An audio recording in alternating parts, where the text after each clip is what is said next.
What's going on, everybody, and welcome back to Comic Breakdown. In this video, we are jumping into the 800th issue of The Flash. This issue is a celebration of none other, the one and only, the magnificent, the fastest man alive, Wally West. With DC Comics finally deciding to put some respect on the name of the West family. There are multiple different stories inside of this comic. Like usual, we don't cover all the stories. We only cover a couple of them because I really want to get you guys out there and buying these comics. Now, if it's a comic that's not worth buying, I am 100% honest. I will always let you guys know what is worth and what is not worth buying.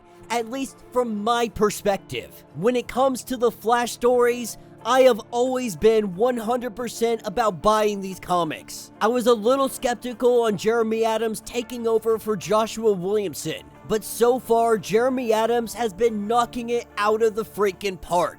But there's a lot of stories in here. Some by Jeremy Adams, some by Mark Waid, others by Joshua Williamson, Jeff Johns, and so on. For the sake of this video, we are going to be covering two of these stories. The one by Jeremy Adams and the other by Jeff Johns. Now, this comic isn't a necessity for you guys to pick up. It does not continue on the story that is ongoing, but it does give us some hints on what we can expect to see in the future. So why don't you guys go ahead, subscribe to the channel, like this video, and with that being said, let's dive into this breakdown.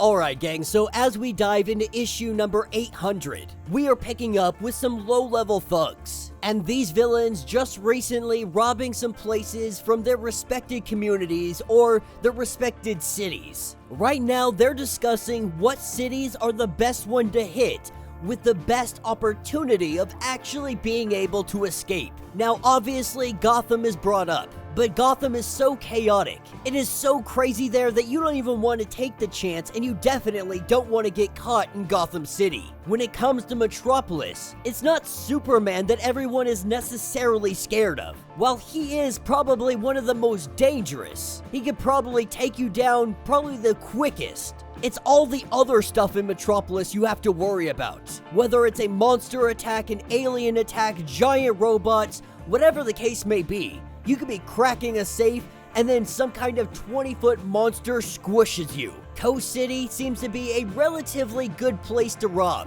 The Green Lanterns are hardly ever there. They're always out saving the galaxy. They would even go as far as putting Hub City on the list. This is when one of them brings up Central City, saying that Central City, it's probably tough, but he kind of thinks that it's all about the hype. Everyone looks at him and they're like, what the freak are you talking about? Central City is the worst. This is when they go on to explain. Like, do you ever wonder why none of the other criminals ever come to Central City? The Lex Luthor, the Jokers. Because one time the Joker thought, maybe I'll go to Central City. Maybe this is going to be an easy target. He thought about releasing his Joker Venom as the gas made its way down the building. It didn't take long for the Scarlet Speedster to show up. In a matter of seconds, he blew the Clown Prince of Crime back towards Gotham, never to return. Arguably one of the scariest villains on the planet Earth, and he knew now that Central City is a no-go.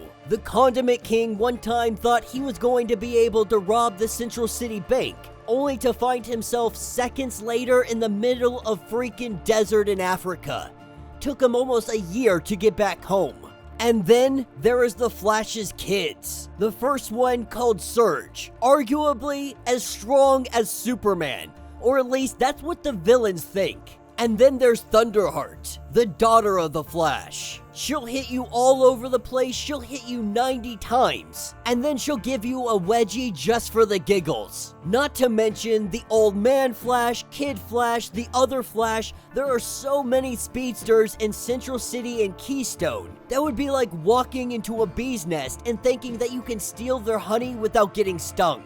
And then there's the story of Mordru, a big fancy wizard from another planet. He arrived on Earth dimension hopping. He came here thinking that he would steal this little girl's lollipop and there would be nobody to stop him. That there is nothing anybody could do. And so the guy tries to hop to another dimension when the Flash goes after him, smiling to himself thinking that he got away with it, but he wasn't safe. Now the villains don't know how, but the Flash was able to catch up to him, and so he jumped to another dimension, and another, and another. Finally, he appears at the end of the universe, the place where time begins, and reality is being made. And the Flash was there with his palm out. The Flash had chased him across time and space just to get a girl's sucker back.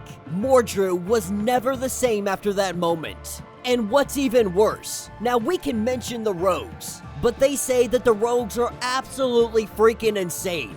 But what is worse than Batman, worse than Superman, is the Flash. He'll talk to you. He'll give you a chance. He'll remind you that you can be better, that you are better. He'll talk to you like he's your father, letting you know he's not angry, he's not upset, he's just disappointed with you. This is when they have a knock at the door. Now our man goes on to say that you guys are all pulling my leg. I just stole all this money from Central City. Everybody freaking out, believing that knock, it's gotta be the Flash. But he says, nah, it's not the Flash. I ordered some pizza. But when he opens up the door, that is where we see none other, the one and only, the magnificent, the fantastic Flash. Now, this is what hops us over to the Speed Force. We are picking up with Hunter Zolomon. We are picking up with Zoom. His father, a serial killer, murdering 5 girls and Hunter's mother. His father had been shot through the heart when they came for him, but no one cared why he did it. Only Hunter did. He wanted to know so he could stop the monsters. He used to be a profiler for the Keystone City Police Department. And now, he believes that he is the fastest man alive. Not like all the other Flashes connected to the Speed Force. He doesn't channel it the way they do. In fact, he has no tether to the Speed Force at all. Besides the fact that he is currently stuck in the Speed Force. He had tried using the Flash's cosmic treadmill to change his past, but it blew up in his face, shifting him out of sync with the timeline. He exists outside of time now, meaning although it appears to others that he's moving at super speed, in truth, he is controlling how quickly or slowly the timeline passes by him. He can even stop it completely. This means that time revolves around him, flowing like a river as he stands in it. He is Zoom. And now it is time to leave the Speed Force. Now most would call what he experienced in the Speed Force as torture, being forced to watch his life flicker before his eyes, from the most tragic of days to the simply mundane. He ignored many of them until he began to understand. Even the simplest of interactions show to mean something, that it all adds up. He has learned that the Speed Force talks to you, and he has been listening. After his accident, he became obsessed with becoming the catalyst to help Wally West be the best hero. When Wally West's mentor Barry Allen had revealed that it was Earbud Thawne who gave the clown the gun that killed his father-in-law. At first, this had shook him. He was exonerated for the role that he played that day, but not another. He was confused at how Thawne would know that day would lead him down the road to becoming Zoom. That Thawne would know how to cause a chain reaction like this in someone's life. His father-in-law is killed because he seemingly made a bad call. He is left walking with a cane fired from the FBI. His heart breaks as Ashley leaves him. The only job that he could find no one else wants. A rogue profiler in Keystone City. He eventually becomes best friends with Wally West, and then enemies. But now, coupled with Barry Allen's revelations about Thawne's role in the tragic path, the Speed Force has given him clarity. Absolute clarity. He thought the clown would be unarmed, since he had only used elaborate and theatrical murder toys to exact his revenge. And he was right. That's what the Speed Force has been telling him. He has always been right. The greater the villain, the greater the hero. That's why he can never stop. That's why he refuses to stop. As we see Zoom now returning to Earth, his purpose is now renewed. He will never stop until Wally West is the perfect hero. How he got here isn't what matters. All that matters is today, because the Speed Force told him so. And that will be the end of this issue. So let me know what you guys think down in the comments. Now, there are a couple of other stories like I mentioned. If you want to check them out, highly recommend that you buy the comic. But for an issue number 800, this was a ton of fun. These two are arguably the best stories to come out of this comic. Not only are we highlighting just how magnificent and fantastic Wally West is as the Flash, we're also highlighting his children. We're highlighting how villains across the United States, across the globe, they see Central City, they see Keystone City as the places that you just don't mess with.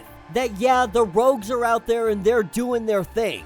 Let them be crazy, let them be nuts. But if you want the best chance of success on pulling off your heist, the odds are not in your favor when it comes to Central City. When it comes to facing against the Scarlet Speedster. And then, the story of Hunter Zolomon. Zoom has made his return. Arguably the greatest enemy, the greatest nemesis to Wally West. Zoom is back, and he is back with a purpose, with a vengeance. He is back to make Wally West the perfect hero, no matter what it takes, no matter what the cost. And he believes that this is all by the guidance of the Speed Force. So let me know your thoughts, let me know your theories, if you would like to get completely caught up on everything going on with the Flash. Be sure to check out the link in my description as well as the top of this video.